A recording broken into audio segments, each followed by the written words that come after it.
My name is Tamara, and I guess you could say I'm a widow. It's been a year since my husband passed away. It's a title I never thought I'd have, but life has a funny way of changing things when you least expect it. Travis and I were deeply in love, the kind of love you read about in romantic books. We met in college, where we were figuring out love and life together. Travis was amazing, a charming guy with a smile that could light up even the darkest day. We were that couple everyone secretly envied, and life was good. We thought we had all the time in the world.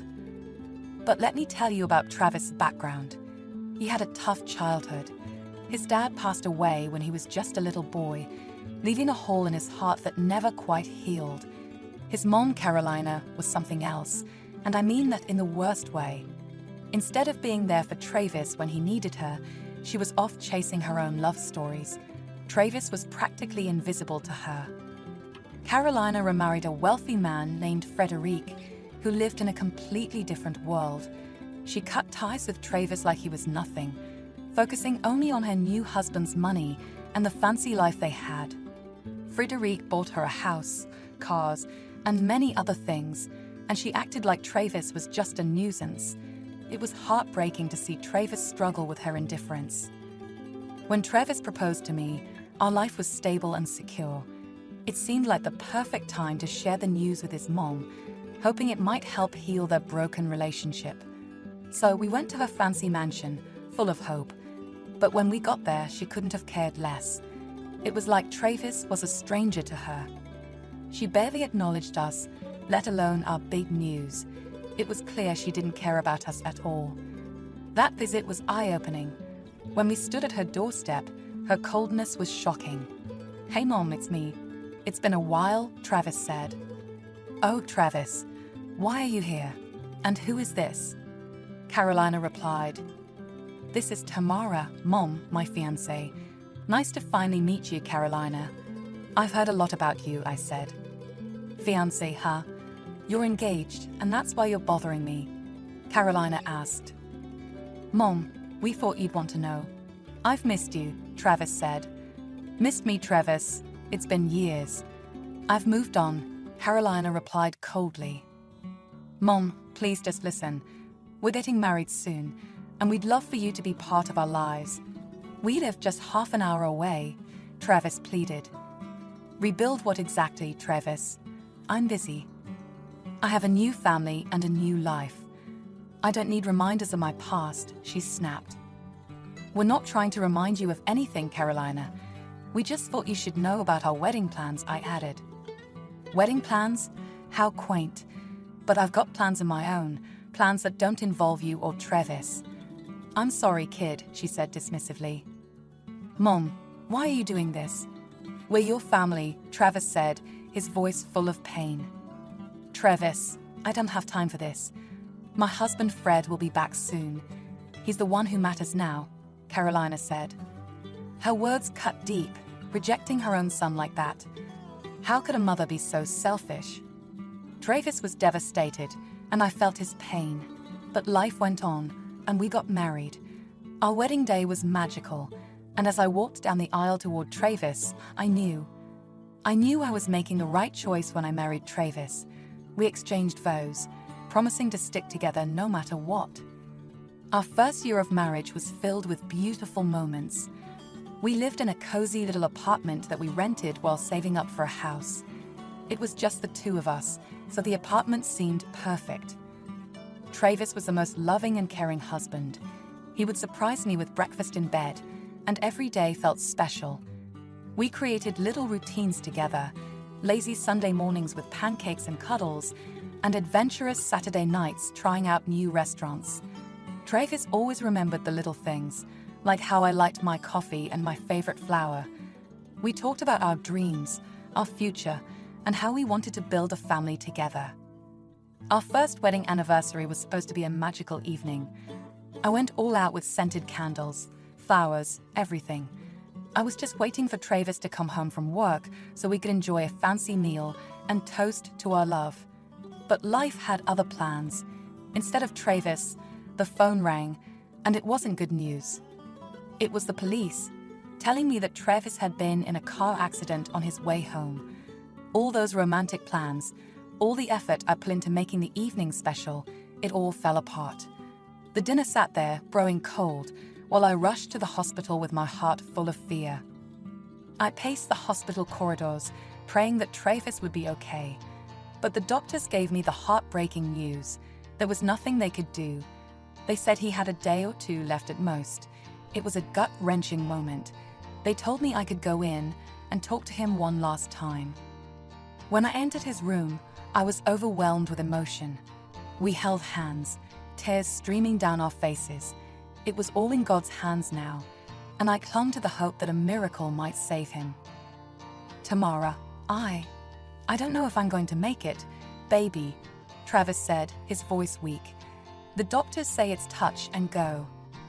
Travis, don't say that. You're going to pull through. You have to, I replied, trying to hold back my tears. Tamara, I love you so much. Whatever happens, just promise me that you'll be happy and that you'll find love again. I couldn't have had a better life. Thank you. Travis, please. There's something else, he said, his voice faint. I bought us a house. It was meant to be our anniversary gift.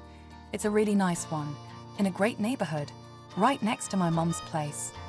I held on to some hope, I guess. I thought maybe if I was close to her, she might let me be part of her life again. I'm sorry, I feel like a fool now. Oh, honey, don't be sorry. You tried. The house is yours now. You're the owner. Do whatever feels right. I understand if you don't want a daily reminder of my mom, so you can sell it or live there. It's up to you.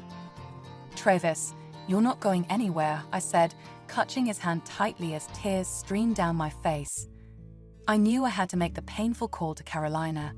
After all, Travis was her son, and the doctors had made it clear that he didn't have much time left, maybe just a day or two. I dialed her number, dreading the conversation. Carolina, it's Tamara, Travis's wife. I need to talk to you about Travis. He's been in a terrible accident, and the doctors don't have good news. They say he may not have much time left. Oh really? That's so sad. I'm sorry for him.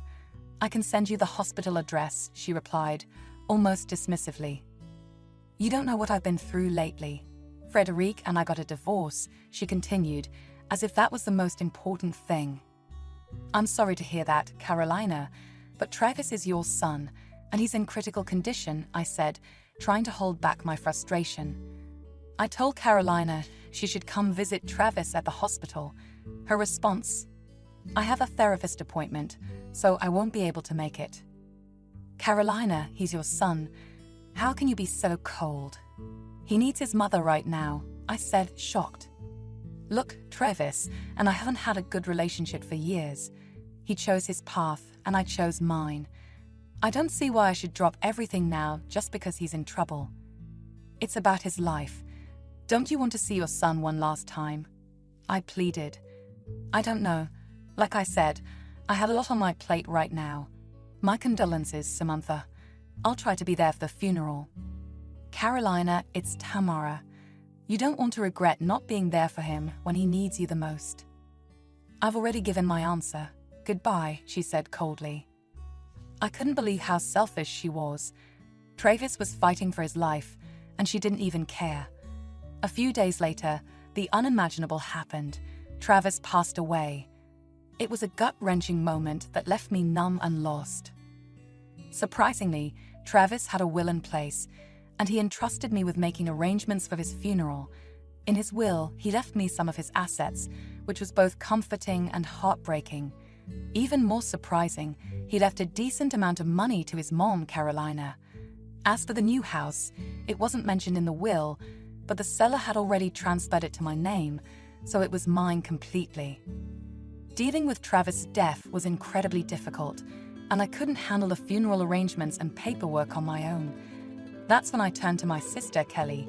Without hesitation, she said she'd help me through it all. The day of the funeral finally came, and it was as gloomy as our moods. Friends, family, and everyone who knew Travis gathered to pay their respects. It was a tearful service, with people sharing stories about him. Amid all that sadness, I couldn't help but hope to see Carolina there. But she didn't show up. I couldn't let it ruin the day, though. Grief had already taken a strong hold on me. After the service, we headed to the reception. People shared stories, gave condolences, and there was food. The will reading was supposed to happen during this time, and I had honestly given up on the idea of Carolina showing up. I was trying not to break down when, lo and behold, Carolina strolled in. "Thanks for showing up so early," I said sarcastically. "You've got quite the alcohol scent about you." "Just a few drinks with a possible future flame," she replied casually. "Seriously, you missed your son's funeral service for that?" "Oh, come on, sweetie. I needed something to soak up the booze. I felt a bit queasy after all that." "Carolina, I can't believe you. You couldn't be bothered to show up for Travis' funeral, and now you're here drunk for the will reading." "Honey, I don't do funerals. They're such a downer. But I'm here for the important stuff," she winked at me. I couldn't believe the nerve of this woman. Despite Carolina's outrageous behavior, it was time for the will reading, so I gathered everyone around. As the executor, I took a deep breath and began reading Travis' will. The room was filled with hushed anticipation, and Carolina seemed particularly eager. "Ladies and gentlemen, as the executor of Travis' will, I'm here to carry out his final wishes. Travis left behind some assets and his thoughts on how they should be distributed. Additionally, Travis allocated a separate account for his mother, Carolina. In it, he left a sum of $5,000. $5,000? That's all he left for me? Travis, my boy, you truly were a poor soul, a loser even in death," Carolina sneered. Everyone was shocked by her cruel comments. "Carolina, this is not the time or place for such remarks. Travis had his reasons for what he chose to leave behind," I said firmly. "Seriously, was he even a lawyer or just pretending? I can't believe he didn't have any property or savings and only had that little bit stashed away. It's like he was good for nothing. Looks like the poor guy died from poverty." "You're clearly drunk, Carolina. You should leave," I said, my patience wearing thin. "Oh, you bet I should leave. He was a lousy excuse for a son, and I don't want anything to do with him," she said as she stormed out. As the hours went by, I couldn't shake the memory of that messed up day. Carolina's heartless act at Travis will reading still stung like a bad hangover. My sister Kelly came over, and we both vented our frustration and sorrow about Carolina, who had shown no decency for her own flesh and blood. Time moved on, and I started thinking about the house Travis had bought for us. The idea of living next door to Carolina was unbearable. I couldn't stomach the thought. So, I decided to take matters into my own hands. I got in touch with the real estate agent who had been dealing with Travis's house purchase. Luckily, Travis hadn't completed all the paperwork before he passed away, so with the agent's help, I finally took the keys to the house. It was a bittersweet moment, knowing this was supposed to be our new home, but it was also a painful reminder that Travis was gone. One day, I gathered the courage to visit the house. As I walked up the driveway, emotions hit me hard. It wasn't just a house. It was a mansion, much grander than I had expected. Next door, Carolina's house seemed tiny in comparison. I didn't expect to see such a huge, beautiful place. As I walked through the door of what was supposed to be our new home, I couldn't stop thinking about the life Travis and I could have built together. The pain was unbearable as I explored every corner of the house, haunted by memories of what could have been. I realized that I couldn't live there without Travis. Determined to sell the mansion, I stepped outside. That's when I heard a familiar voice. "What are you doing here?" "None of your business," I replied. "Oh my God, there was no house here some time ago. Don't tell me you're the buyer of this place. It would be the biggest joke on earth with that little money your fiancé left you. Can't you feel any sympathy for your own son, who talks like that?" "Sympathy for that loser. I should throw a party instead." "Carolina, can't you cut the insults? Travis is gone. Show a little bit of respect." "Respect? Travis was a fool, just like his father. You and he made quite a pair." Her words hit me hard, not just because they were harsh, but because she was his mom. Her cruel comments replayed in my head, making the pain worse. So I decided not to sell a house after all.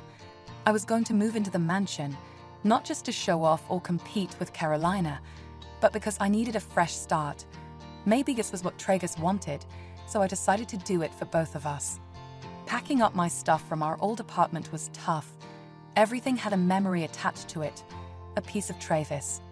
I wrapped up his photos, his favorite books, and all the little things we had collected over the years. When I stepped into the new house, it felt like a dream Travis was supposed to be a part of. The day I settled into the new house, I knew what I had to do.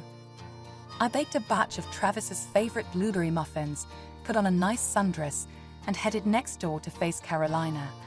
I wanted to give her the news myself. She opened the door. "Tamara, what on earth are you doing here? What is this?"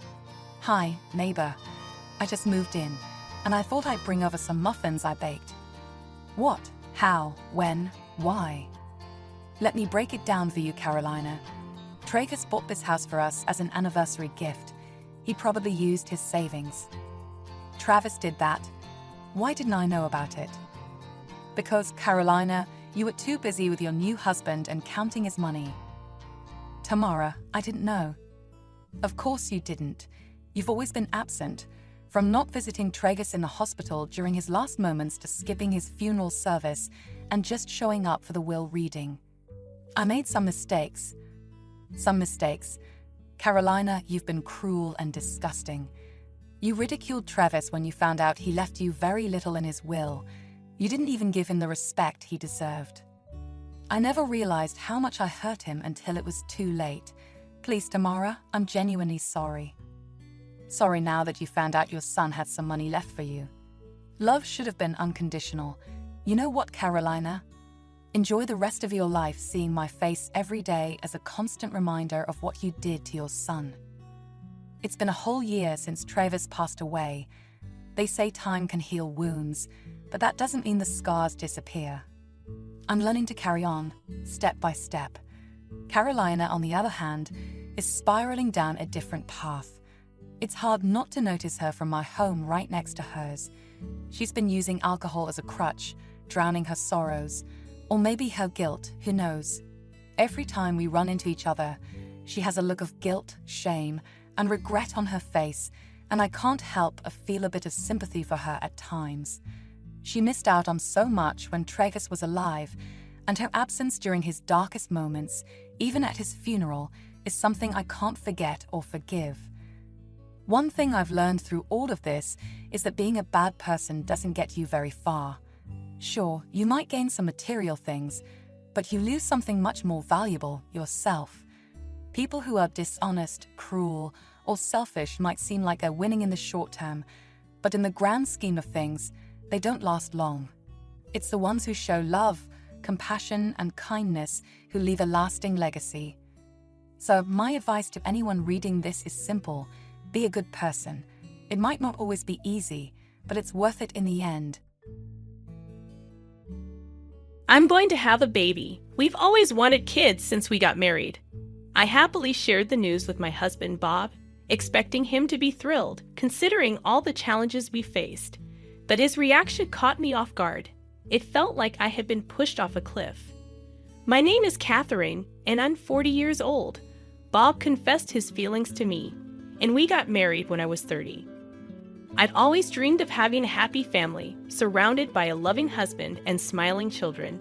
Despite my serious nature, I hesitated to get into a relationship, and before I knew it, my 20s were almost over, making me increasingly anxious. Both my sisters were already married, adding to the pressure. When Bob confessed, I quickly responded, and we started dating. We worked together, and since I knew Bob's personality from our interactions, I felt positive about him. Despite only dating for a year, I was drawn to his cheerful and easygoing nature, something I lacked.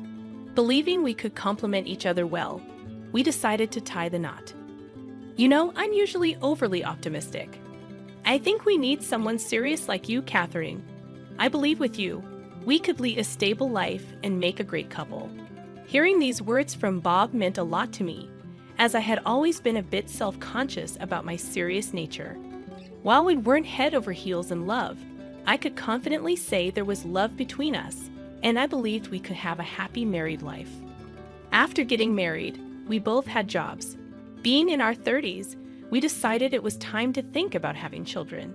Since we held senior positions, our salaries were quite high. We had our hearts set on having 2 children and eagerly looked forward to the day they would become part of our lives. Until then, we committed to working hard to secure a good future for our family. However, even after 2 years of marriage, I wasn't pregnant. In the first year, we shrugged off the disappointment, reminding ourselves that having a child is a blessing that can't be rushed. "We've only been married for a year. Let's not hurry things," Bob would joke, lifting my spirits whenever I felt down. So at that time, I believed it would happen soon and looked forward to it without anxiety. However, as the second year passed, the reality that I still wasn't pregnant began to weigh on us. Bob, too, became somber, expecting that by now, we would naturally have a child. Our shared anxieties led to disagreements, and heated arguments became a part of our routine. Considering our age, the fact that we hadn't conceived yet was concerning. Bob suggested we get checked out at a hospital once we cooled off from our argument. I agreed, thinking it was a practical approach. Both of us underwent tests, and fortunately, there were no health issues, easing my worries about potential fertility problems. The doctor suggested it was simply a matter of timing, so we continued our efforts, diligently following any advice given. Despite our efforts, tensions increased, and arguments became more frequent.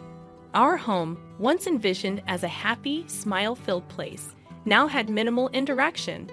However, I refused to give up, believing that once we had a child, the life I had imagined would become a reality. Finally, after 10 years of marriage, I discovered I was pregnant. While my sisters had already started their families, and I had been envious for a long time, now I too was expecting.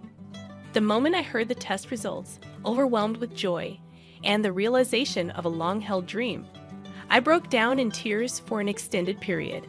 The inability to conceive had been a source of sadness, but now I felt an overwhelming sense of happiness. Though we initially wanted 2 children, at this point, I was content with just one, as long as the baby was born healthy. That was all that mattered as I lovingly caressed my belly, wishing for a healthy child. After leaving the hospital, brimming with happiness, I couldn't resist grinning as I immediately called Bob to share the news. However, it appeared he was at work and abruptly ended the call, seeming a bit curt. I felt a twinge of guilt for calling during work hours and realized my excitement got the better of me. So I decided to wait and tell him about the pregnancy when he got home and had a chance to settle down. "I had a checkup today and learned I'm pregnant. We're finally going to have a baby." I intended to deliver the news calmly, but my happiness overflowed, and I excitedly shared it with him. After a decade of wanting a child, and now being pregnant, I expected him to be thrilled. However, his reaction didn't align with my expectations. "Really? At our age?" He seemed irritated, adding, "Do you even realize how old you are? You're 40, right? There are risks with having a child at this age." The doctor had mentioned this, but I was assured that with proper precautions, everything would be fine. True, having my first child at an older age presented challenges, but I was prepared for it. I had made up my mind to have this baby. Upon expressing my feelings, my husband only appeared more upset, saying, "Raising a kid at 40, and we don't even know if the baby will be born without any health issues. It might have disabilities." He believed that with advanced maternal age, only children with problems are born, and he didn't want to deal with caregiving. He argued that he wants care in his old age, but doesn't want to be burdened with taking care of a child with special needs. It felt like he saw our child as merely a convenient tool. "It's your child too, you know? How can you say such things after all we've been through? We're finally blessed. Aren't you happy?" I retorted in frustration, expressing my commitment to cherish our child, disabilities or not. In his anger, he blamed me for the delayed pregnancy and even threw out the suggestion of divorce. "That's it. Let's get a divorce." Initially, I struggled to comprehend my husband's words and instinctively asked him to repeat it. Why would such a comment follow the joyful news of my pregnancy? What did he mean? He then proceeded to express his dissatisfaction with our life together. Now at 40, he felt the pregnancy was overdue. My constant seriousness, which he once thought suitable for marriage, now seemed like a mistake. My husband's harsh words hurt, but some of them strangely resonated with me. Over the past decade, I had noticed issues with his character despite being initially drawn to his cheerful nature. I had planned to overlook these flaws and continue our life together, but now it seemed impossible. He tended to take things lightly, and his cheerfulness had turned into frivolousness. Quarrels over various matters, not just the child, had cooled our marital relationship. I sensed a misalignment in our values, and this incident solidified my realization. I wanted a child, so I endured our differences, but now I think it's enough. I'd rather not have a father who doesn't cherish his child. When he insisted on the divorce, I agreed. A week after confirming the pregnancy, our divorce was finalized. During this process, my husband demanded alimony, claiming I had wasted 10 years of his life. Legally, there was no reason to pay him. In fact, I countered that if anything, I should receive alimony. He seemed to abandon that idea, but then he refused to pay child support.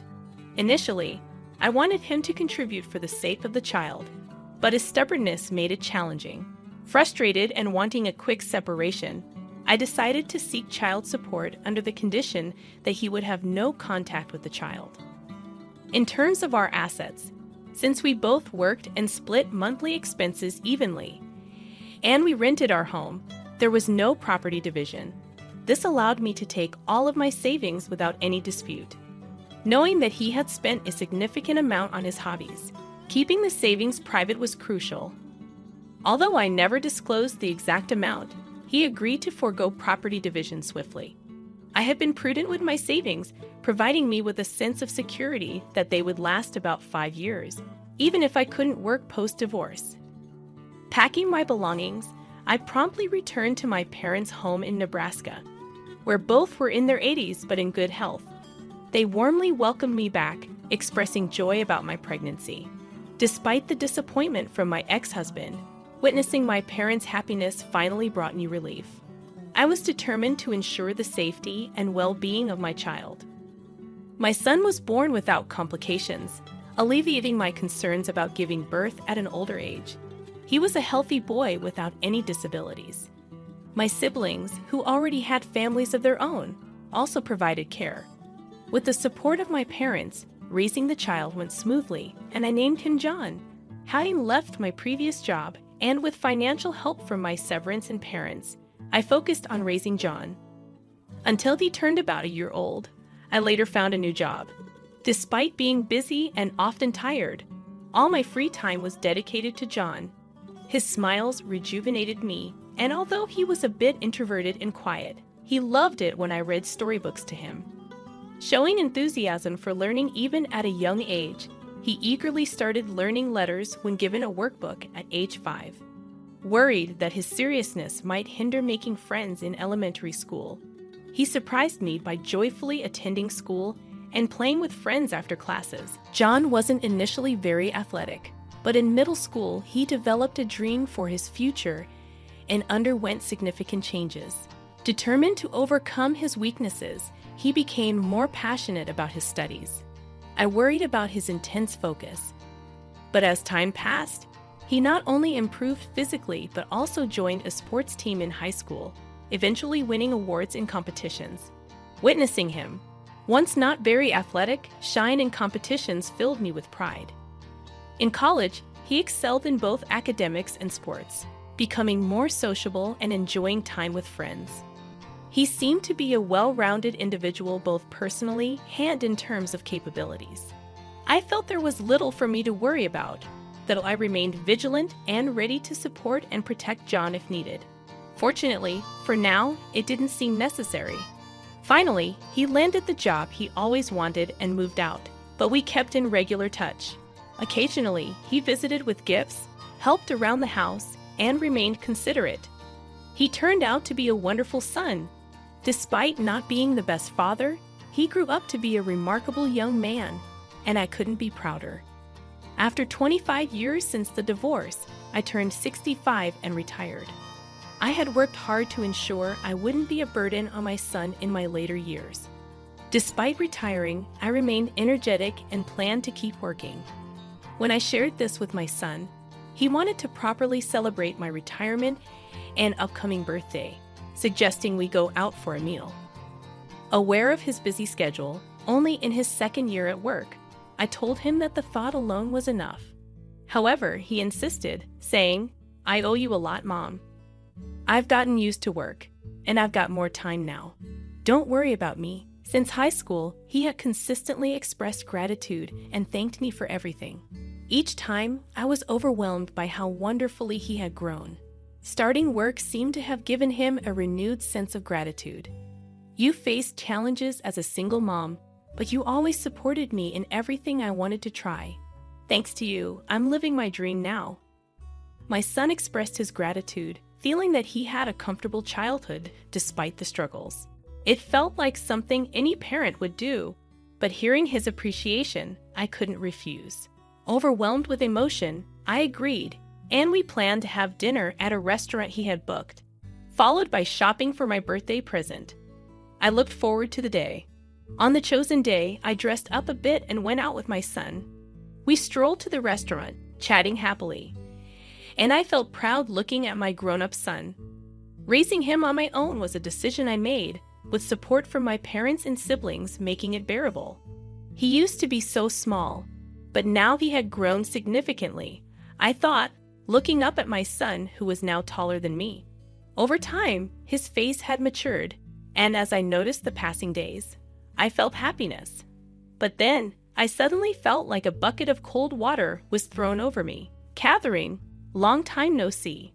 Initially not recognizing the voice, I realized it was my aged ex-husband. He was with a woman who looked younger than him.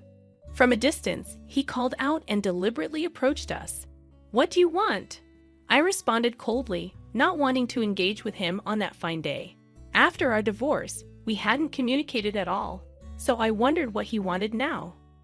As I looked at him skeptically, my ex-husband came closer, took a long look at me and my son, and then laughed mockingly. "You still have that sour look on your face," he said. "Is that the kid we had when we divorced? Still taking care of him, huh? Good for you." Assuming our son had some disability, he began bragging about his own life without being asked. He informed me he had remarried soon after our divorce and now had a daughter in college, boasting about her success in a prestigious university. He also boasted about his new wife, who was 10 years younger than him, and their quick expansion of the family. "Our marriage was a complete waste of time," he boasted, seemingly approaching me just to mock me. Though infuriated, I wanted to leave, claiming I had plans. But he wasn't done yet. Ignoring my evident annoyance, he began to mock my son. "Is he disabled and a lot of trouble? Can he even get a job? Looks like you'll have no one to help you in your old age. Tough break." While I could handle insults about myself, insults about my son were unbearable. I raised my hand to hit him, but my son stopped me. "Mom, it's not worth our time dealing with him. Let's go."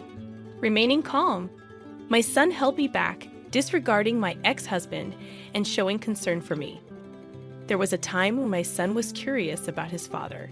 I had promised to tell him about our divorce once he was an adult, and I had. If it seemed he had decided to consider himself as not knowing his father. My son replied, "What's with that attitude towards your dad? My mother raised me. I don't have a father." This seemed to trigger my ex-husband, who hadn't been paying child support, to attempt lecturing my son. Unfazed, my son looked at him coldly and retorted, "Are you unemployed? You really are a fool, just like you look." My ex-husband responded with mocking laughter. Remaining composed, my son calmly stated, "I work as a diplomat."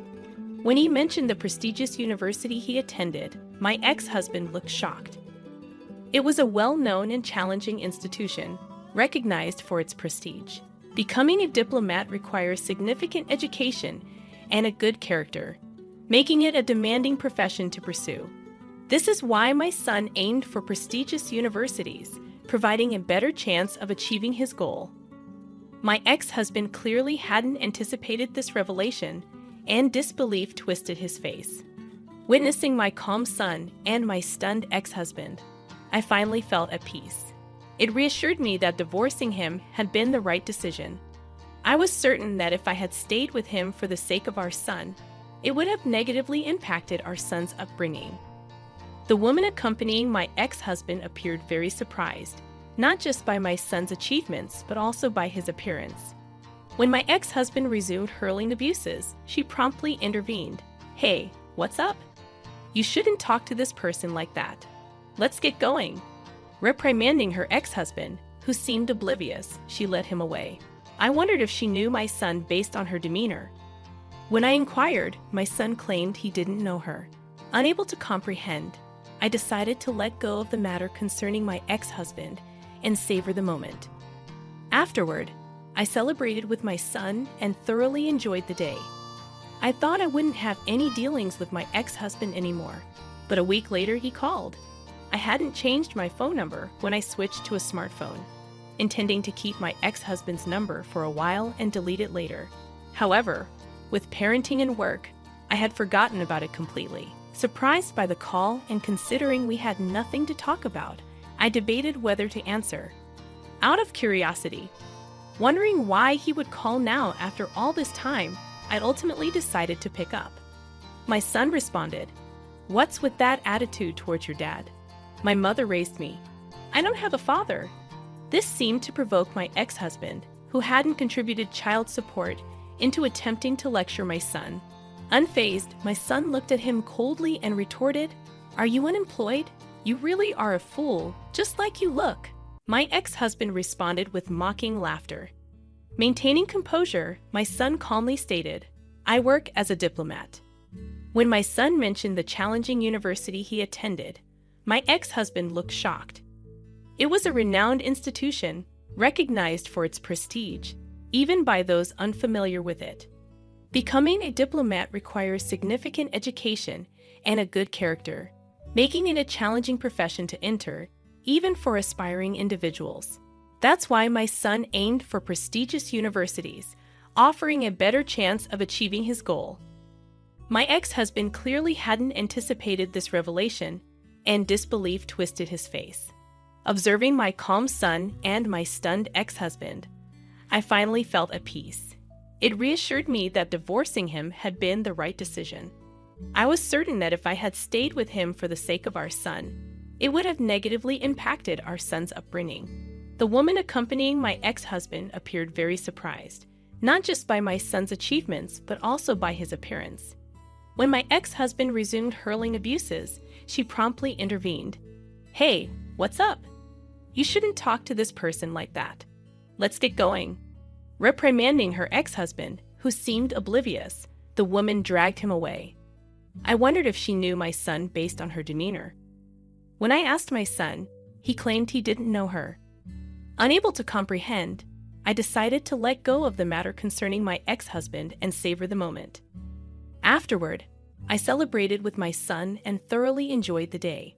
I thought I wouldn't have any dealings with my ex-husband anymore, but a week later he called. I hadn't changed my phone number when I switched to a smartphone, intending to keep my ex-husband's number for a while and delete it later. However, with parenting and work, I had forgotten about it completely. Surprised by the call and considering we had nothing to talk about, I debated whether to answer. Out of curiosity, wondering why he would call now after all this time, I ultimately decided to pick up. Even though my ex-husband had never met John, the extended family seemed to hold a favorable opinion of him. Discussions about John were kept from my ex-husband, perhaps out of consideration, thinking the father might not be thrilled about a potential son-in-law. However, his new wife was aware of John and had shared the incident from a week ago with her brothers. The relatives were quite angry with my ex-husband, and the woman expressed her dissatisfaction. even mentioning the possibility of divorcing him. It's not surprising. When someone verbally abuses their own child and ex-wife, any sensible person would naturally consider divorce. It seems inevitable for Bob's wife to think he verbally abused her and their daughter too. Furthermore, my ex-husband Bob, who was about to retire, had a good job opportunity recommended by his relatives. However, due to this incident, it seemed like he might lose that opportunity. On the other hand, the brother of his current wife, a big-shot CEO, seems to be doing well. Bob had gotten a job through his connections and apparently made money easily thanks to that. However, because of this incident, it seems people no longer trust him, and he might not be able to get the job he was planning on. He reached out, suggesting that our son John should help him out in his time of trouble. However, Bob, who never really cared about our child and didn't even pay child support, just wanted to use him for his own convenience. I was beyond angry at Bob's audacity. After all those hurtful things he'd said, the very thought of living with him again made my skin crawl. Despite Bob suggesting that we get back together and live with John, I firmly declined, emphasizing that John doesn't owe him anything. I don't want to live a lonely life in my old age, Bob insisted, but I stood my ground, remembering his past actions. Since then, John and I have been living our lives smoothly. When I mentioned Bob's call to John, he told me that his relationship with his boss was still good. John was surprised to find out just how much his boss wanted him as a son-in-law. As for Bob, he has been kicked out by his second wife and is now struggling. Despite his desire for a lively retirement, he seems to be living a tough life alone, jobless, and with little savings. I had stopped caring about Bob, but remembering the things he did in the past, it felt like karma. As for me, life isn't exactly as I pictured when I married Bob, but I can say I'm truly happy now. Nowadays, I'm careful about my health so I don't become a burden to John, who's working hard. I enjoy my peaceful life living alone and look forward to the day John introduces me to my future daughter-in-law. And I get to meet my grandkids. Every day, I live my life happily and energetically. At my age, with no position of responsibility, someone as incompetent as you is not needed in our company. I have prepared a termination letter. We will provide severance. Pack your things and leave immediately. The president's abusive tirade echoed through the office. Silently enduring the president's harsh words, arguing with such a person seemed futile. Understood. I'm terminated, I calmly stated. Quickly gathering my belongings, I left the office. To an outsider, I might have appeared defeated, a loser at the mercy of the president. However, I had already recognized her vulnerability. My name is Caroline. At 48 years old, most women my age are married with grown children or even becoming grandmothers. Yet I remain single. I've had my share of romantic relationships, but marriage never quite happened. Not that I lacked the desire, but with a fulfilling job and wonderful colleagues, I was content. A drastic change occurred a few months ago. The company, a family-run business, had always been led by the chairman's relatives. The chairman's son, daughter, and their spouses held executive roles, fostering a tight-knit company culture. This didn't mean non-relatives were mistreated. On the contrary, there were opportunities for advancement. The chairman's charismatic leadership kept us united, and we had no major complaints. The bond among colleagues was strong, and we worked together daily with a shared purpose. However, when the chairman passed away suddenly, his son took over as chairman, and the company faced an unexpected turn. The new president was Helena, the chairman's daughter. Previously unknown to the company, many of us were surprised by her appointment. Yet we learned she had a successful track record at a top-tier company, which somewhat justified the decision. At 38, Helena was also single, prompting speculation among colleagues about her character, perhaps a dedicated career woman or a tough, cold executive. However, her appearance at the inauguration was surprising. She resembled more of a club hostess with revealing attire and loud accessories. Her strong perfume lingered in the air, causing many to grimace. Her speech, influenced by her appearance, felt shallow, lacking commitment and passion for the company, leaving me uneasy. However, worrying wouldn't change things. Focusing on my work, I tried to move past the inauguration's aftermath and settled into my tasks. Yet Helena's unexpected visit to our department soon after heightened tensions. Ignoring everyone else, she zeroed in on Cecil, a colleague, making an announcement. "I like you. You stood out at the ceremony earlier, Cecil." "Such a cute name," Helena said, her voice cutting through the stunned silence. "How about joining me for lunch to celebrate my appointment?" Cecil turned pale, frozen in place, as did everyone else in the room. The atmosphere was tense with disbelief at what the president was suggesting. "Don't look so surprised," Helena continued casually. "I find being invited by the president quite endearing." She reached for Cecil's arm, clearly intending to leave immediately. Cecil managed to interject, his voice strained. "Please wait. I appreciate that offer, but I have urgent work to finish this morning. Could we possibly wait until break time? It's barely past 10 a.m. Helena's expression hardened slightly. "Is your work truly that urgent? If so, someone else can handle it. Lunch with the president is a far more valuable use of your time. I'll teach you what to prioritize," she insisted, gently pushing Cecil along despite his reluctance.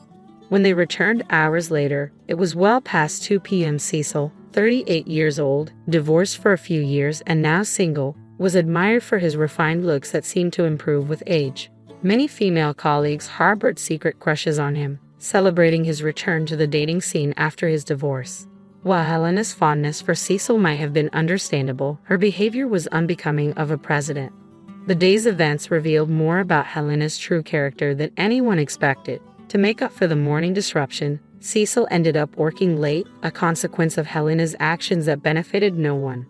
"Cecil, I've reserved a wonderful French restaurant for us today, the one with the chef I mentioned before. We better hurry or we'll be late," Helena announced, appearing frequently and forcefully to whisk Cecil away for lengthy lunches. "Helena, I appreciate the gesture, but I really need to focus on my work right now," Cecil replied politely, attempting to maintain his composure despite the disruption. As this became a regular occurrence, Helena would often occupy the seat beside Cecil, disrupting his workflow with her chatter. Colleagues displaced by Helena struggled to complete their tasks, often resorting to overtime. Gradually, a simmering discontent grew among the staff towards Helena. While no one dared to voice their frustrations openly, it was clear that many shared the same sentiment. "When exactly does Helena perform her presidential duties? It seems like she's not taking her job seriously at all," murmured a colleague with a skeptical glance towards Helena's office. "I found myself busy helping Cecil and others with their work and overtime. One day, while assisting Cecil, I tried to lighten the mood. 'Cecil, you've really been put through the ringer. It's tough being targeted by the wrong person,' I remarked sympathetically. Cecil responded apologetically, 'I'm so sorry for causing everyone trouble. I really appreciate your help, Caroline, especially since you have your own workload to manage. You don't need to apologize for anything. It's all because of that out-of-touch president.' Honestly, what was the chairman thinking making Helena president? I joked, sticking out my tongue playfully. Cecil managed a weak smile, the first I'd seen from him in a while. I noticed that smiles had become rare in our department lately, and the weight of these days lingered heavily on my mind. Determined to break the cycle, I decided to seek advice from Carl, the chairman and Helena's father. When I first joined the company, Carl was the executive vice president, and we occasionally had chats. Now, as chairman, our interactions had ceased, but I boldly went to see him to discuss Helena's problematic behavior. Knowing it might be impertinent, I hoped he would understand the employees' struggles. Carl, a dignified man and son of the previous revered chairman, responded dismissively. "I'm not here to listen to such complaints. You are to follow President Helena's lead, work for the company, and earn your salary. That's all. It's simple," he said curtly, sending me away. Disappointed and furious, I realized Carl, who had appointed Helena as president, was just another fool. The next day, Helena came again to invite Cecil to lunch, but our department was bustling with a crucial project deadline. Amidst the tense atmosphere, Helena's presence only fueled irritation, and some of my colleagues couldn't hide their annoyance. "I'm sorry, Helena. I really can't leave my work today. Could you perhaps dine alone?" Cecil tried to decline politely. Helena insisted, "It's fine. Someone else will cover for you." "Hey, you there, take over Cecil's work." Unbelievably, Helena approached me next, saying, Right now, both Cecil and I are swamped with work. No one in the department has the capacity to take on additional tasks. I'm sorry, but that's not possible, I firmly replied, meeting Helena's wide-eyed disbelief. Despite momentarily faltering under Helena's stern gaze, I knew I had to speak up. I said it's not possible. Cecil's tasks today are critical, and I have a pile of my own work to complete. Taking on Cecil's responsibilities is simply out of the question, I asserted firmly. Every time you pull Cecil away, our department's progress stalls, significantly affecting the company's performance. As president, you must be aware of this. We're receiving complaints about poor responsiveness from clients, and our credibility is suffering. If this continues, we'll be overtaken by our competitors, I continued, venting my frustrations. There was no turning back now. Do you even know who you're talking to? You know what happens when you speak against the president, right? Helena's voice, so different from the sweet tone she used with Cecil, was filled with intimidation as she retorted. I'm speaking out of concern for the company. We're all striving to improve performance. I can't comply with actions that will hinder our success. We need Cecil at his desk right now, I insisted, choosing my words carefully, mindful that she was still the president. Is that all you have to say? I'm shocked to find such a lowly employee among us, Helena sneered, snatching my employee badge to read my name. Caroline, huh? It figures you'd say such vulgar things. You're going to regret what you did today. With a sudden change in tone, Helena turned sweetly to Cecil, saying, Cecil, let's try again tomorrow. I'll book an Italian place. My mood's been spoiled by this silly little scene. With a fluttering wave, she left the department. Applause erupted around me as colleagues praised me, commenting on how refreshing and courageous it was to speak up. But I did feel relieved. Helena's words weighed heavily on me. I knew this wouldn't end without repercussions, Cecil said, placing a comforting hand on my shoulder. Caroline, are you okay? His concern was evident, and it warmed my heart. Are you okay, Caroline? I know you spoke up for all of us, but now you're in the president's sights. I'm on your side, though. If anything happens, I'll be here to protect you, he reassured me with strength in his voice. His strong reassurance lightened my heart slightly, and I felt grateful for such a supportive colleague. With these colleagues by my side, I felt ready to face whatever might come next. However, Helena's retaliation came sooner and more straightforwardly than I expected. She showed up in our department the very next day with a harsh tone and words that cut deep.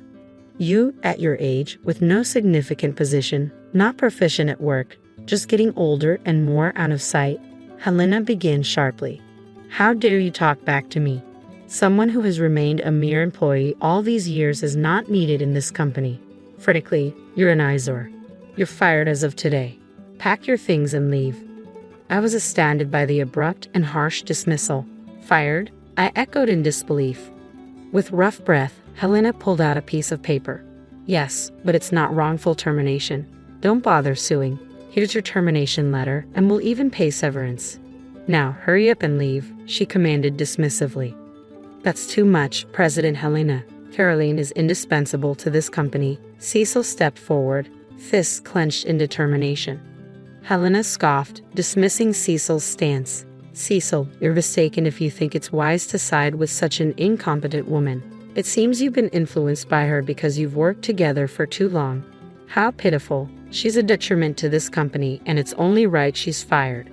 I stood silently, absorbing Helena's verbal abuse. Arguing with someone like her was futile. If you say my presence is detrimental to the company, then I must accept my dismissal, I replied calmly.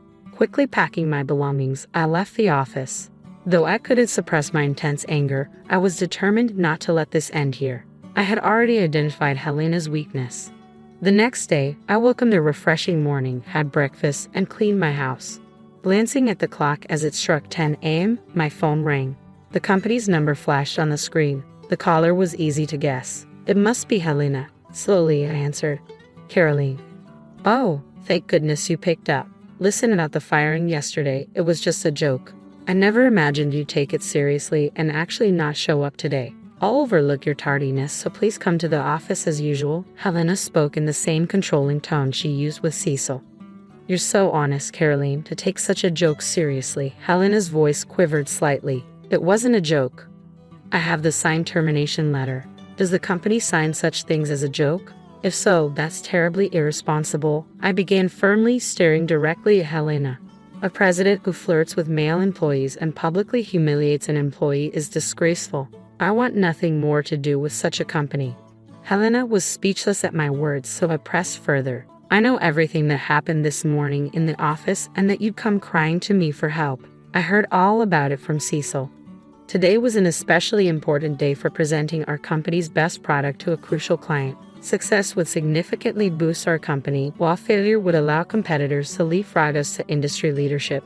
Even Helena must have recognized this importance, attending the morning meeting to motivate everyone. She asked who was in charge of the presentation, but no one came forward, and the room fell silent. Of course, I was the presenter.